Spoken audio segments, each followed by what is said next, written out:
hello, welcome, how are you? I hope you're doing well. Welcome back to another video where I judge people on the internet and then put that on the internet for my entertainment and yours. If that sounds like your kind of thing, if it tickles your pickle, go ahead and subscribe if you haven't already. Now we are going to take a look at some advice from Reddit's r/advice. I picked out a few for us based on the title and the length. So let's get stuck in. My friends drank my expensive bottle of bourbon that I saved for my wedding. I had a little get together a few weeks ago. The next day I found my bottle of Pappy Van Winkle 15 year had been emptied. It was in my sort of out of the way expensive whiskey drawer that I never told anyone at the party about. So this bottle of whiskey is hidden away in some secret, not so secret, but it's kind of like an out of the way drawer. No one knew about it, so OP obviously didn't expect anyone to be drinking it. MSRP on the bottle, something retail price.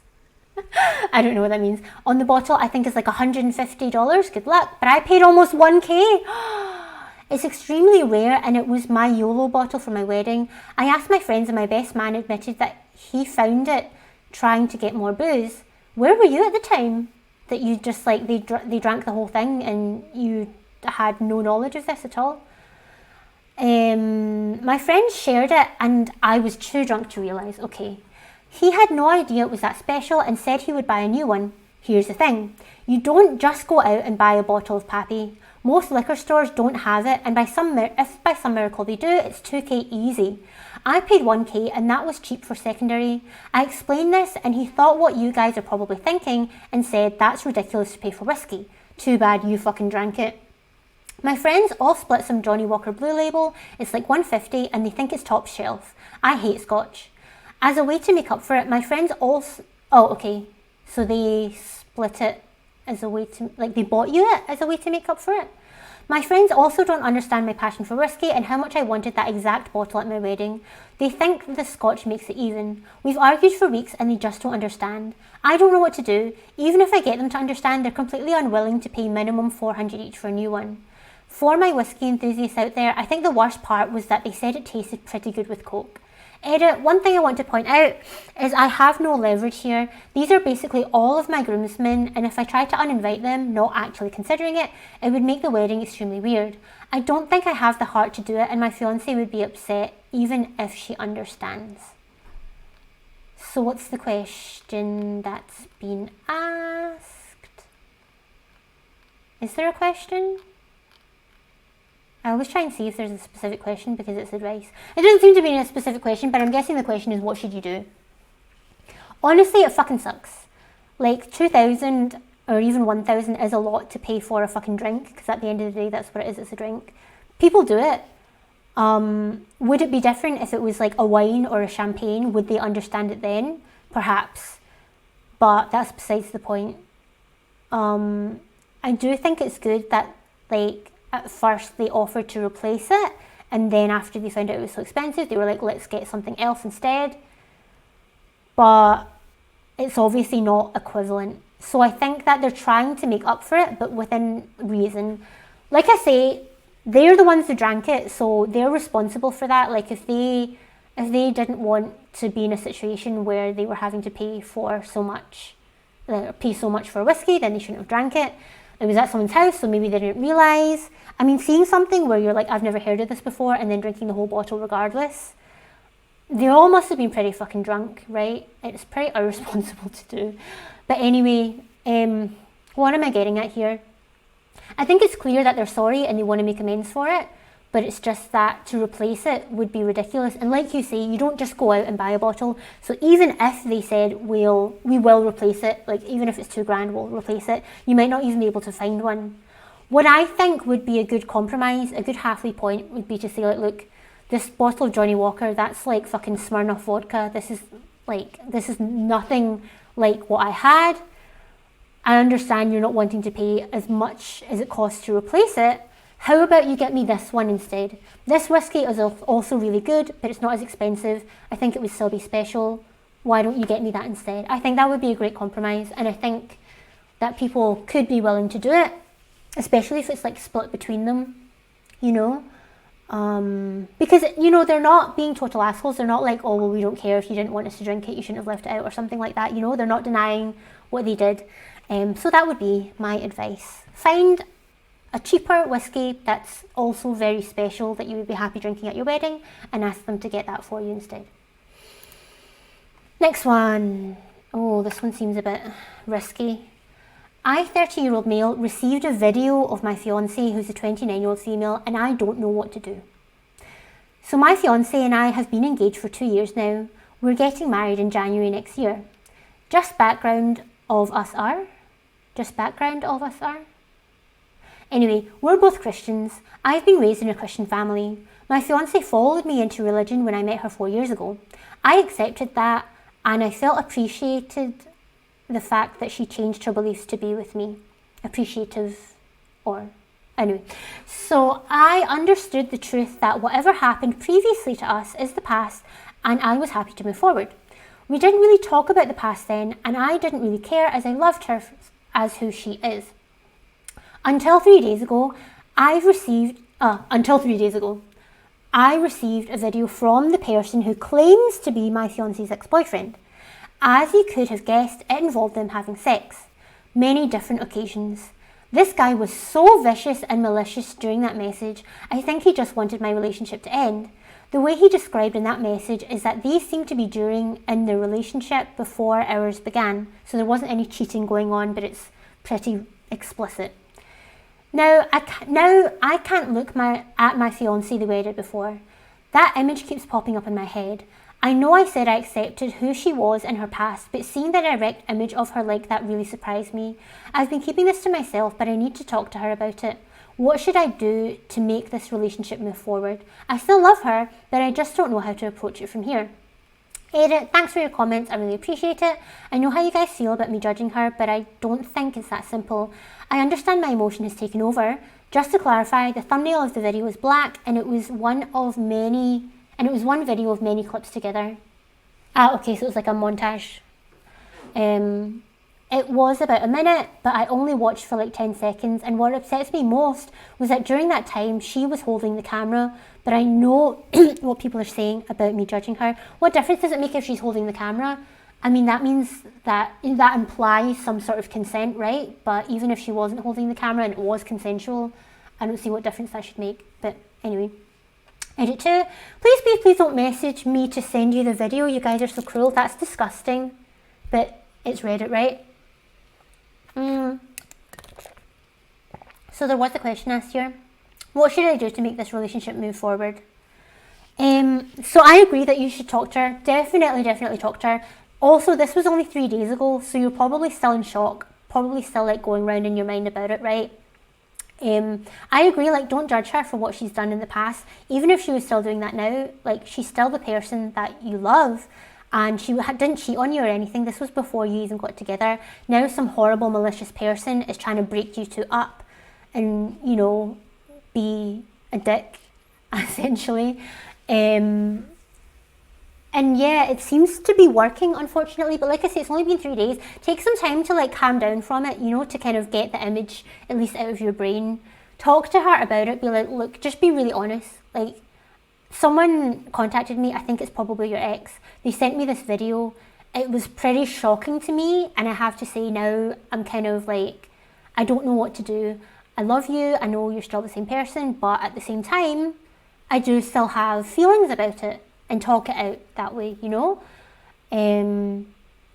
Because yeah, it's like something that she did in the past in a different context with a different person, you know? And what you do in private is like, as long as it's not illegal or hurting anyone, it's like your own business, you know what I mean? Like you say, you never cared to ask about her past before, so it's not as if she was explicitly keeping it from you. Like, you just never had that conversation. It seemed like you didn't really care to have it. So it would be different if she had lied to you about something, but she hasn't, you know, and you've been with her for 4 years. I'm assuming you have a pretty good idea of how she is. So I would just give yourself time, you know, time to get over that initial shock, time to put things into perspective, and to have a conversation with her about it as well, and give her the chance to I don't want to say convince you or to defend herself, because she shouldn't have to defend herself and she shouldn't have to convince you. But you know the way just couples talk things through, and then just by talking about it, like, you didn't necessarily do anything, but it just somehow makes you feel better. It gives you the reassurance. So I would say definitely do that, and just like try not to stress about it too much. Like, don't ruminate about it on your own. Talk to her about it as soon as you can, and just be super open about everything. And yeah, take it from there really. But I can understand with the context that it's pretty nerving, let's say. Next one, completely inappropriate. My doctor kissed me. My doctor just kissed me in the cheek. Am I seeing things wrong? I had an appointment today and it was my last time going to pediatrics. Oh my God. I thought this was a full ass grown up. But it's someone who's only turned 18 and the doctor's a paediatrician. Jesus Christ. He came in, greeted me, and everything was like, I'm going to miss you. He's been my doctor since I was 14. Still, that's a bit inappropriate. Then he kind of looked around, then closed the door, gave me a kiss. He then proceeds to give me 2 kisses. It rubbed me the wrong way. Is this normal? Fuck no, that's not normal. And my last appointment with him, I also noticed something was off. I really didn't think anything of it at the time. Ever since I stopped coming with my parents to the appointment, that's when I noticed something was off. I'm really weirded out, but I don't want to cause a misunderstanding. No misunderstanding. That is completely inappropriate. Like in any age, any situation, a doctor should not be making any physical contact that's not actually medically necessary, or like a handshake or something like that. There's no excuse. A doctor should not be kissing a patient, full stop, okay? Then he clearly knew that it was wrong, because why would you turn around and look and then close the door if you thought that there was nothing wrong with what you were doing? Doing it twice, having a bad feeling, like ever since you stopped going with your parents, your guardians, that's completely dodgy. Like, 1, thank God you're not going to be seeing that doctor anymore, but 2, I feel like you should report that. It's completely inappropriate. Who knows what else this guy's doing? There's no misunderstanding here. And even if there was, right, if someone is doing things to make you that uncomfortable, to make you wonder, then that's already not okay. Do you know what I mean? People shouldn't be made to feel that way. You shouldn't be made to feel uncomfortable with your fucking doctor who's going to be doing exams on you, who knows like your medical records, can fuck things up for you. That person is a position of power. They shouldn't be making you uncomfortable like that, okay? This is not okay. So, is it normal? No, it's not. Did you ask for advice? No, you didn't. But I think you should report it. That's not cool. Oh, disgusting. Next. This person's already received advice, but I was just interested in it anyway. So how to repay a very generous gift. We have a disabled daughter with very severe medical problems. We are solid middle class and do okay, but not rich by any means. We have a rundown wheelchair van that has a lot of problems. It's needed to be replaced for years, but we don't have an extra 80k laying around to get a new one. We've made friends with other people who have similar kids over the years. There are a few parents we've become really good friends with. One such couple that we've gotten really close to just happens to be very wealthy. I don't know how rich, but I know it's in the millions. They literally live in a mansion. But we just never talk about money, like, ever. And why should you? I actually legitimately forgot they were rich because it's just not on our minds. In fact, I insisted on buying them dinner the last time we met up because I totally didn't think about it. And even if they're rich, you shouldn't expect that they should pay for your dinner anyway. So, you know, it has to be some sort of give and take here, regardless of how much money either of you have. Anyway, unfortunately, they lost their kid recently and are completely heartbroken, of course. I've cried a lot over it too. Well, they just told us they want to gift their almost new wheelchair modified van to us. We tried to decline, insisting they sell it, but they were adamant. It's honestly life-changing. We've been very stressed about this for a few years now because we had no way to buy a new one. I don't imagine they understand how much of a wonderful gift this is to us. A part of me also feels terrible from benefiting from their kid's death. How can I ever repay them? TLDR, rich friends donated us an almost new wheelchair van to us.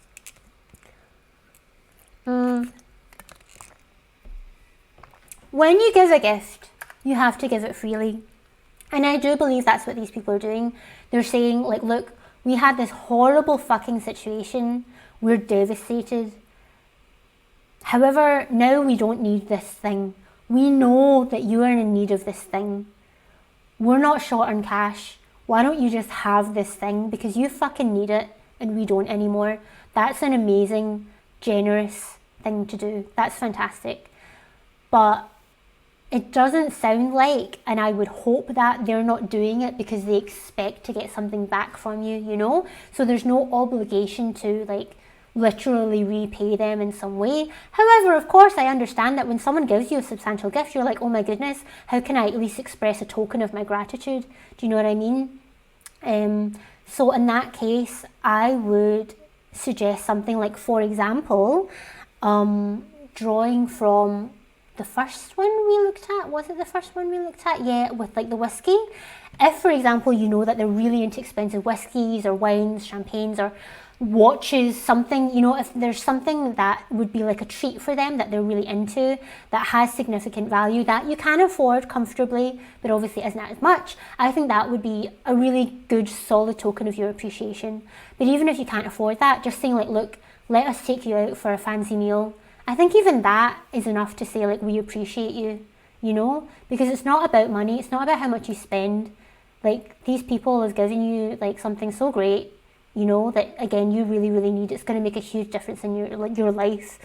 I think, personally, like I say, there's give and take. So I think, personally, that it would be, like, the nice and the good thing to do to try and show them a token of your gratitude. And I do think something like, you know, a fancy dinner would be enough. Like, if it were me, I think that would be enough. Like, sure, say your thank yous. Like, you don't have to do anything, but if it makes you feel better, I'll eat that dinner. Do you know what I mean? I think that's all you need to do, really. Yeah. Cool. What's the next one? All husband does is play video games. My husband is a huge gamer. I started getting into video games myself, but my husband is basically addicted. He wakes up and hops straight on the game. He works 12 till 3. He comes home and he goes straight to the game. It's been almost a month and I can't remember the last time we spent any time together. When he's not on the game, he's sleeping or watching YouTube. He would nap for 4 to 5 hours, then immediately go on the game and stay on the whole night, and he'll end up ruining his whole sleep schedule. I feel like I do everything alone now. Eat alone, sleep alone, take care of the house alone. I've expressed this to him more times than I can count, but I think at this point he simply does not care. He doesn't try to change anything at all. He doesn't care to spend time with me, run errands with me, or go on dates with me. So many pre-planned dates end up getting cancelled. I just don't know what to do anymore, but I can't do this forever. Any advice? So I have 2 thoughts here. One, it could be that there's something going on in his life, in his brain, where he feels as if he needs that break, that getaway, that the video games, it's not even about the video games, that that's just a crutch, that it could be something else, you know? That maybe he's not in a bad way mentally and he's stuck in a rut, and that the video games just give him comfort. That could be something. And or the other thing that I thought of is that, again, it's not about the video games at all, really. He just doesn't really fucking care about you anymore. He doesn't give a shit. Because, like, if you've had this chat with him and if you've been like, look, you can do what you want with your sleep schedule, you can fuck up your whole system, right? But at the end of the day, like, we still live together. There's chores to do. There's, like, errands to run. And I'm in a relationship with you. I want to spend some time with you from time to time. Can you carve out a fucking hour or 2 out of your week to spend with me? You know, I don't think that's too much to ask. And I think it would be one thing if he was like, yes, I'm so sorry, I'll do it. And then he doesn't do it. Like, at least then it indicates that he had the intention somehow, or that he understands where you're coming from. But to just be like, oh well, which, to be fair, like, we're not getting the full picture here clearly, because OP has already told us at this point he does not care, but hasn't shown or hasn't told us how OP's partner has indicated that he doesn't care, you know? Maybe OP is already reading into it and he has done or said things, but OP is choosing not to concentrate on those. We don't know. But just based on what you say, sounds as if either they've got something going on or this just isn't the relationship for you anymore, which sucks. But, you know, these are serious conversations to have. And it sounds as if you've already tried to have serious conversations. And I know from fucking experience, unfortunately, that you can have all the serious conversations But at some point, there needs to be more than conversation. At some point, this is damaging to not just the relationship, but to you as an individual. It's not cool. It's not good for you. It's not healthy. And as much as you may care for that other person or still want to be with them, if it's not good for you, then something needs to change. And if they're not willing to change something, then you have to be the one to change something, i.e., maybe removing yourself from the situation. Which I know on Reddit, people are always like, oh, just leave them, blah, blah, blah, like the fucking scum of the earth, like leave them, leave them, leave them. I'm not saying that. I'm just saying that if this person truly does not give a fuck about you, then what's the benefit of staying in that relationship, you know? But as I say, if you've just chosen not to give us all the details and actually they have tried, then maybe you need to do a bit more to see that. And maybe you need to give it more time, because I think they said it's only been a month like that, which isn't a very long time. You know, maybe it's just a phase. Maybe they are a little bit like addicted to this game for now, but maybe it'll pass. You know, that could also be a thing. It's not even been a month, actually. It's been almost a month. So yeah. Any advice? Yeah, talk about it. And if talking doesn't work, do something about it. To put it in short. Next one, the title is quite funny. I don't want to be fat, but I like pizza. Girl, me too. Like, I'm needing some advice on this as well. How do you kill bad food habits? I was a runner a long time ago, but those days are gone. I'm busy all the time, and usually grabbing awful food is the quickest and most convenient. That's why it's fast food. What advice do you have to stop eating bad foods like pizza, burgers, burritos, and moving back in the right direction for positive weight loss? So this is pretty like short and sweet. I mean, I'm sure you're aware that there are like diets and lifestyles and stuff, like ways of living, whatever. And I'm assuming those aren't working for you because everyone knows about them. They're out there, you know. Some things that I have tried to do, because I also, like, I'm a fucking potato, okay? It's in the name. And I like pizza. I like takeaway. I like cookies, you know. But you can't be eating them all the time. So a couple of things that I do that work for me. One, if I don't buy it, I can't eat it. So when I go to the shop, I try to go through the shop in a good mindset where I'm not like feeling super much like I just want to eat crap, because I comfort eat as well. So if I go to the shop where I'm not in that frame of mind, and if I'm strong with myself, and if I see something that looks good, or like if it's on offer or something, if I'm strong with myself and say like, look, I don't actually feel like eating that right now, and I know if I buy it, I'll have to eat it, and I will eat it regardless. So I just don't buy it. If it's not in the house, then yeah, I can't eat it. When it comes to ordering food or grabbing something quick, I actually do a thing of like sort of delaying stuff. So I saw the other day, you know, like intermittent fasting, where people do like on a schedule of like, I don't know what it is, 12 and, I can't do math, 12 and 6 hours or something, like no, not 6. Do you know what I mean? Where like for a certain period of time they eat and a certain period of time they don't eat, right? Intermittent fasting, okay? And that's supposed to be really good for weight loss and putting you into ketosis, for example, if you're also eating on a keto diet. But I saw something recently which was about some research that suggests that it's not actually the intermittent fasting that contributes to the weight loss. It's actually just the shortened time window of eating, that you just can't fit in as much food in that short window as if you weren't to have any window at all. And what I do, like, which is related to that, but not necessarily on purpose, is I find it actually better for me, because I have huge problems with portion control. I always have. It comes from history. I'll not say anything more than that, but basically it was not a healthy, good situation that got me into eating way more than I should be eating. Okay, so I still struggle with portion control, and something that helps me with that is, instead of having, like, I never have breakfast, but instead of having like 2 meals, like your lunch and your dinner, that are of size, and for me of size means larger portions than they should be, instead of doing that, what actually helps me is to delay it, and between lunch and dinner have just one bigger meal. And then that way, because I've shifted when I'm having it, I'm still not feeling necessarily like I want a snack later on.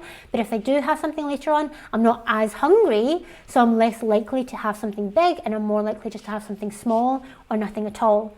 And I find personally, just the way my hunger works, it's easier for me to be hungrier earlier than it is to be hungrier later.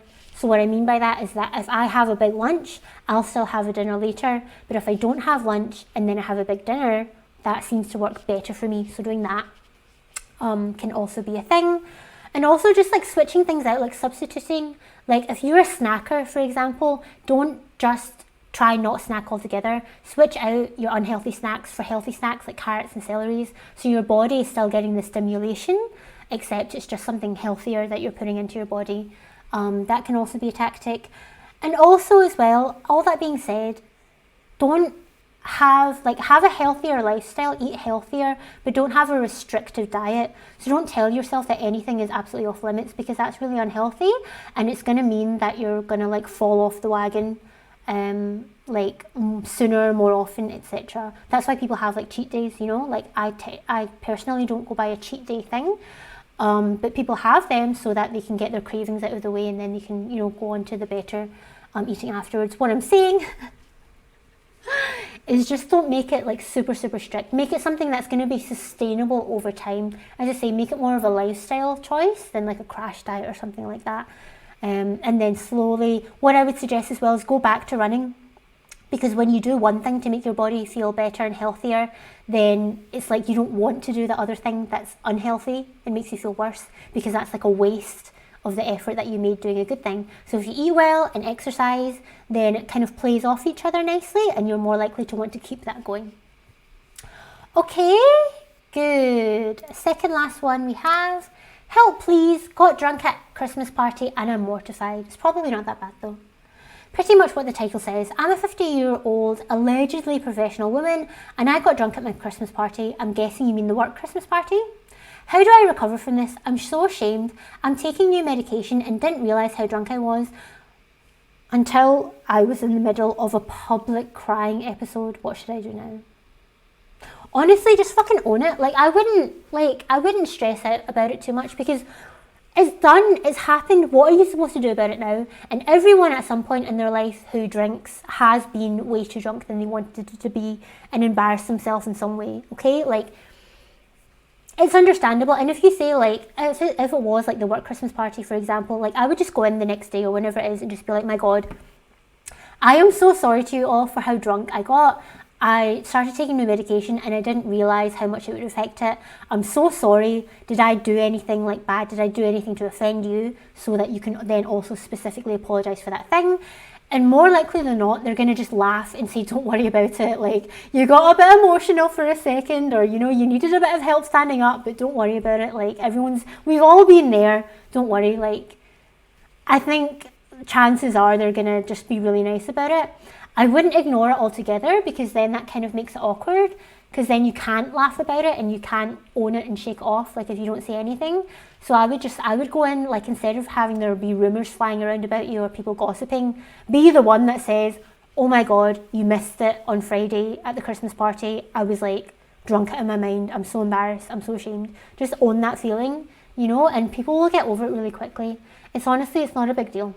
I understand, if you're obviously a grown-ass adult at 50 and you're allegedly professional, I understand it's embarrassing, but it happens to everyone, and at least you do have that genuine reason of I was taking new medication.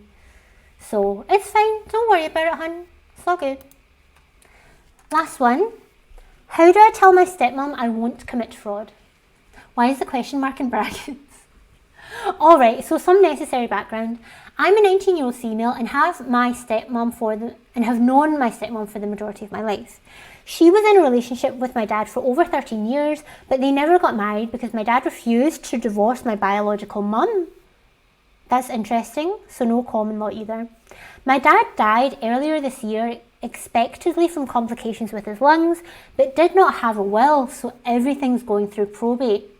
Despite this, my stepmom is convinced that I own all of his assets, including his house and car, despite literally nothing pointing towards this outcome.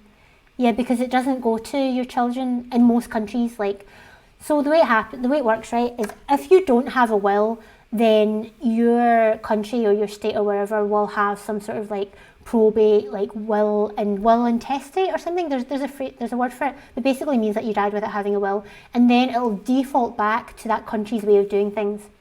And in a lot of countries, your assets do not go to your children first. They go to your legal spouse first. So if your legal spouse is still living, which I'm guessing the biological mum is, more likely than not it will go to them and not the daughter. So just to give you that context. However, stepmom is convinced that OP will own all of the assets, but they don't think so. So here's the actual situation. I moved out around this time last year, and now that my father is dead, there are still 6 people living in the house. My stepmom refuses to get a job, but is now the sole breadwinner for the household with 2 small children that she must provide for, as well as house payments and bills. Her mum, who lives with them, was reapplying for food stamps and put down that she rents the house from me for $500 a month, and this is just an entire lie. So who does own the house then? Because that's very important information. And that there are only 4 people living in the house, which is again a lie. My stepmom called me to ask if I would write her a note confirming this information with my signature on it, and because she called me first thing in the morning and kind of blindsided me, I just said yes before I knew what to do. I'm sure I don't have to tell you all why telling an easily disprovable lie to the government isn't the smartest idea, but even if I wanted to lie, I have no proof of owning the house, no proof of payments, and I'm also fucking 19. My stepmom already thinks I hate my family and have turned against them because I have a good relationship with my biological mum, and I feel like this will just make everything worse. I don't want to burn this bridge, mostly because of my siblings, who I still want to see. How do I tell her that I'm actually not going to write her a note without it becoming a huge fight? TLDR, stepmom called me up asking for a note saying that I rent to her, even though I don't. I said yes in the moment, but now I want to take it back. How do I do it tactfully? Girl. Some people just want to fight, okay? Some people, no matter how you say it to them, no matter how nice you're trying to be, no matter how tactful you are, they're just going to want to argue with you about it. And unfortunately, death, wills, assets, they bring out the fucking worst in people. I don't know if I've told you all about this before, but after my dad died, and it was like a good while after, my aunt, uncle, and one of their kids, one of my cousins, who I had not seen in fucking years, never had a good relationship with them just because I didn't, not that anything happened, but hadn't spoken to them in fucking years, didn't even live in the same house as I lived in the last time I saw them. They fucking turned up on my doorstep asking me to convince someone to give them my dad's assets. And I was obviously like, what the fuck are you doing here? How did you get my address? And I can only imagine that they either hired some sort of private investigator or that they found out where I worked and literally fucking stalked me home from my place of work. But yeah, my point is, money and all this kind of stuff, it brings out the fucking worst in people. And if people want to fight, if people want to like commit fraud or lie or game the system or whatever, they're going to want to do it. So what should you do? I would honestly just call them up or go and visit them wherever and say, like, look, when you asked me to do that, it was so early in the morning, I just woke up. Honestly, I was really shocked that you asked me, and I just said, like, yes, just out of fucking reflex. But this is a really bad idea because I do not own that fucking house. So I'm not going to lie to the government about it. There's no way for me to prove any of this. And if they find out, which they probably will, it's going to come back on me. I'm 19 years old and I do not want to ruin my life by having a conviction against me for committing fraud. Full stop. I'm not asking you, I'm not consulting you, I'm simply informing you that I will not be doing this. Good luck. You know, just be really clear on your position, and no matter what they say, just keep going back to, I don't want to put myself at risk, I am unwilling to do this for you. You can do whatever you want, but I'm not getting involved. Okay, that's the way that I would handle it, because if this person is willing to even commit this fraud in the first place, they're probably not going to be like, yeah, fair enough, okay, I understand. Do you know what I mean? You're probably going to have to go in there with like a strong mind already. But yeah, just be completely honest and have a lot of conviction about what you say. And again, kind of leave them to it. Make it clear that like you can do what you want. I'm not judging you. I'm not telling you what to do. I'm not anything to do with you. But I'm not going to do it. And that's my decision. That is my choice. Good luck with all of this, you know. I don't know when the dad died. It sounds like it's pretty fresh, because if you literally don't even know who owns the house yet, like if there hasn't been an official division of assets, obviously there's no will to read. If there hasn't been an official division of assets, if you owned the house, you would know that you own the house because there would be paperwork. So if there hasn't been yet, then it's probably still in that sort of limbo state until whoever it is can get a hold of the people, or however it works. I think maybe actually if you don't have a will, you need to file a claim or something like that. But in any case, that's not really the point. That was the last one we had. I feel like this was quite mixed this time, which is good, because I feel like when we do these advice ones, a lot of the time it's just relationship advice, or it's about marriage and kids and stuff like that, like really samey. But I feel like we've got a good mix in here, so I'm quite happy with that. How did you find this episode? Do you agree?